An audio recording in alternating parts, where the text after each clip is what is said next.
Halo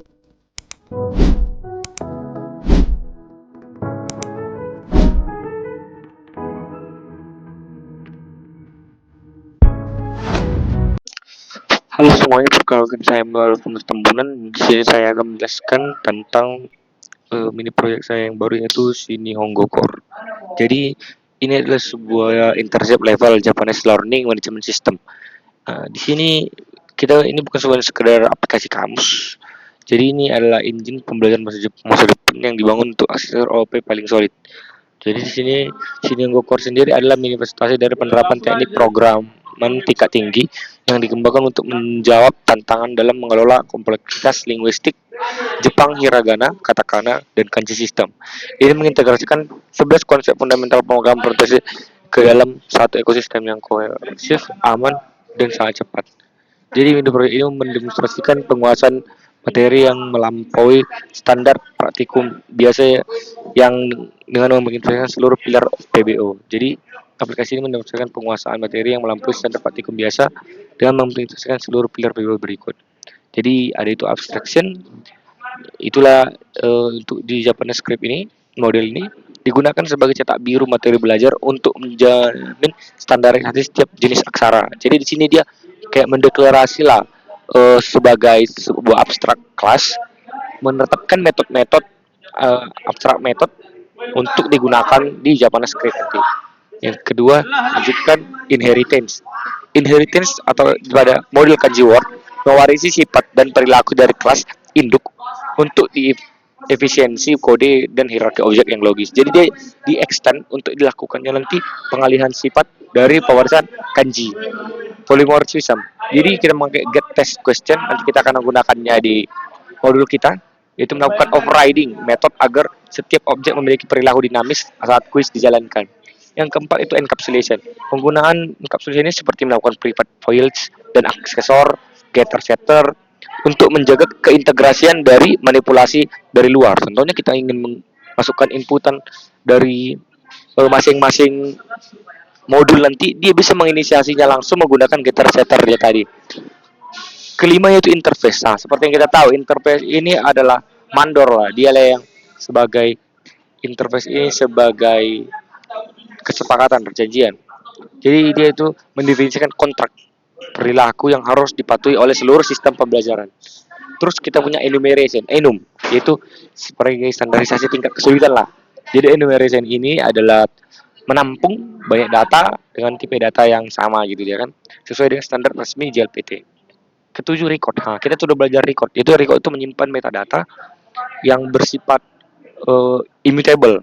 Jadi dia tidak dapat diubah lagi, udah punya ketetapan. Jadi dia sangat hemat memori dan dia safe, sangat aman untuk diubah, untuk dimanipulasi. Terus generik, kita menggunakan learning box nanti di sini. Sini ada learning box. Generik ini adalah kontainer universal yang mendukung type safety, mencegah error saat runtime-nya nanti. Kayak 9 itu nested class. Nah, kita sudah belajar itu yang itu nested class, meningkatkan ke koordinasi logika. Di sini dia itu digunakan untuk membungkus analisis internal kanji di dalam kelas itu sendiri.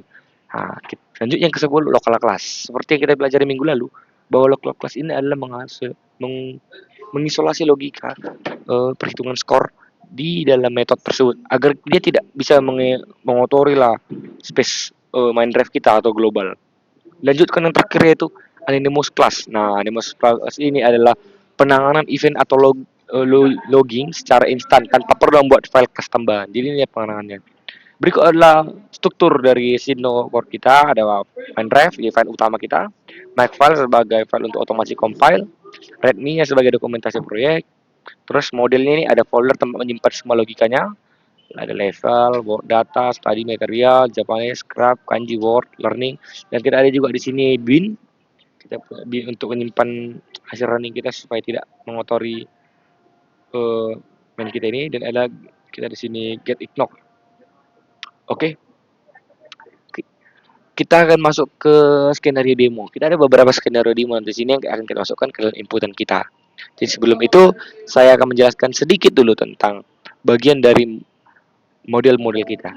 Di model Japanese script Java, kita menggunakan public abstract class. Nah, seperti kita tahu Public abstract class ini akan menggunakan di private ini materi-materi eh, atribut-atribut sebuah script type dan difficult dan data.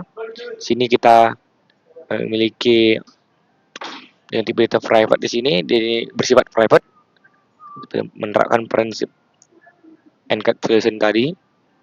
Selanjutnya ada public Japanese script dengan parameter script type, levelnya difficult dan data-data. Jadi kita inisiasi kembali di script type, this difficult. Nah, kita inisiasi kembali. Di sini juga kita masukkan kembali returnnya, mengembalikan kembali nilainya. Dan ini kita menggunakan polymorphism. Kita overriding untuk menginisiasi nanti inputan yang diberikan supaya sesuai dengan Japanese script. Tunjukkan ke kanji word. Nah, di sini kita mengambil inheritance dari Japanese script, extends di sini dengan public kanji word, parameter difficult dan data. Kita menggunakan super. Kenapa kita menggunakan super di sini? Nah, kita menggunakan di super sini kita akan mengambil difficult dan data. Sedangkan tadi kita sini memiliki banyak behavior lain di sini. Kita ada script type juga, tapi kita ambil hanya difficult dan data. Makanya kita menggunakan super supaya kita tidak mengambil semuanya. Kita gunakan yang super di sini. Overriding seperti biasa. Masukkan lagi, dan ini next kelas yang kita gunakan, radical analysis. Di sini dia nanti akan membuat sebuah logic.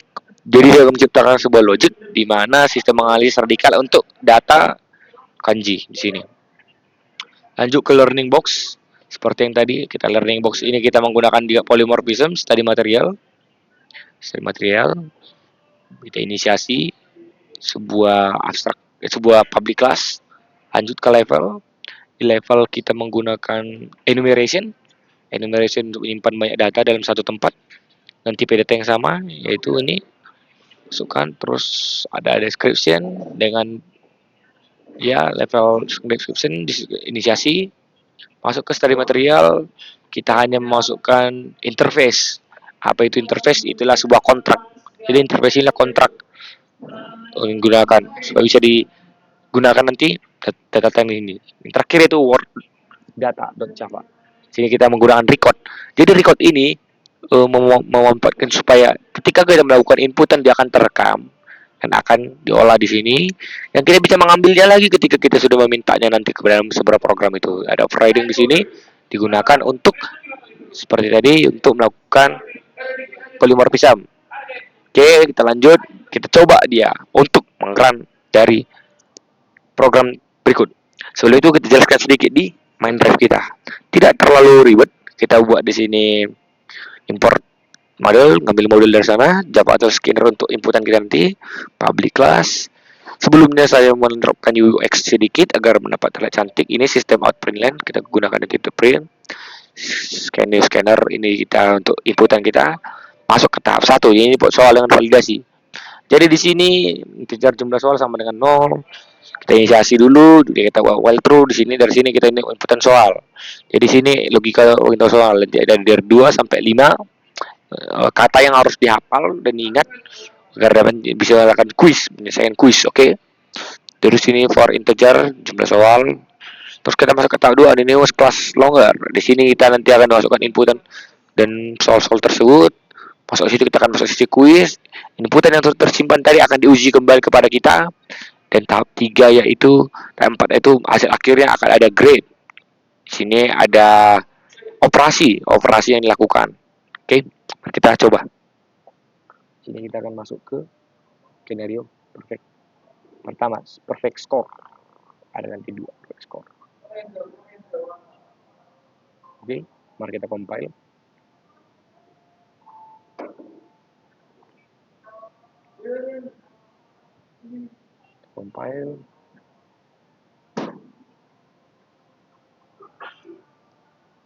Nihongo kok kreator nggak, berapa soal yang dibuat maksimal? Oh, kita ada kekurangan 1, kita kayak kekurangan.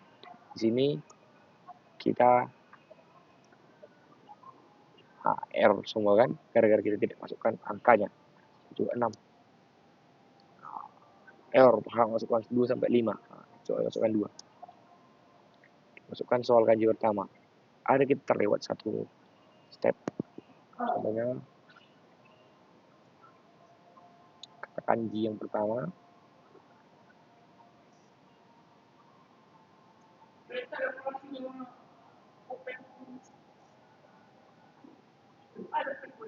Nah, soal itu dari perfect score 100. Apalagi kita tidak menjawab sama sekali, tapi gara-gara inputan yang kita berikan sama seperti yang dibuat, jadi itu benar guys di sini. Oke, ada yang ketinggalan. Ketika kita ingin memodikan, kita harus ingat membuat CHCP 65005. Nah, ini supaya dapat mengaktifkan eh, bahasa Jepang itu bisa di detect oleh terminalnya atau oleh ya terminalnya. Mari kita coba kembali.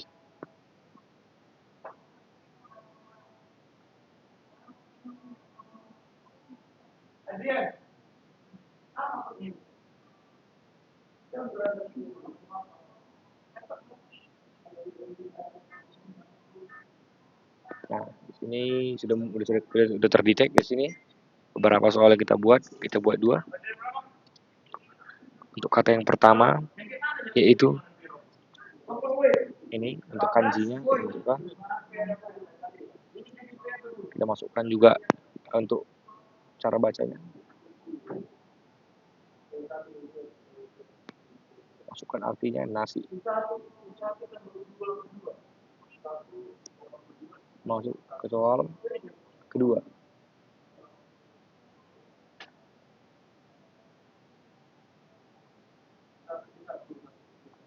Data yang kedua.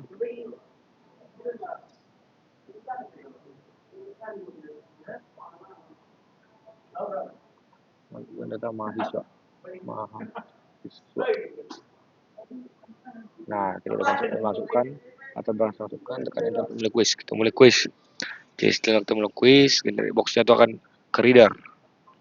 Jadi untuk data yang pertama kita masukkan jawaban Anda untuk hiragana. Jawabannya adalah ini. Cara membaca hiragananya.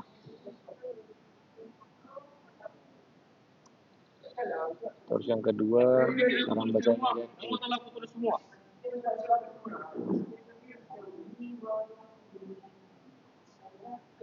Oke. Nah, dia di sini akan mendetek dan jawabannya adalah 50%.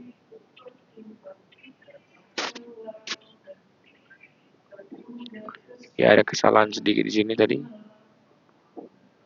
Kuncinya itu harusnya ini. Kita masukkan ini, jadi dia itu 50%. Oke, begitu juga seterusnya untuk skenario-skenario yang lainnya. Oke, berikutlah itulah untuk ini proyek saya untuk minggu ini. Dan saya juga sudah memasukkannya ke dalam ada repository. Berikut adalah repository saya untuk boleh dicek untuk menggunakan program berikut untuk berlatih. Sekian dari presentasi saya. Terima kasih.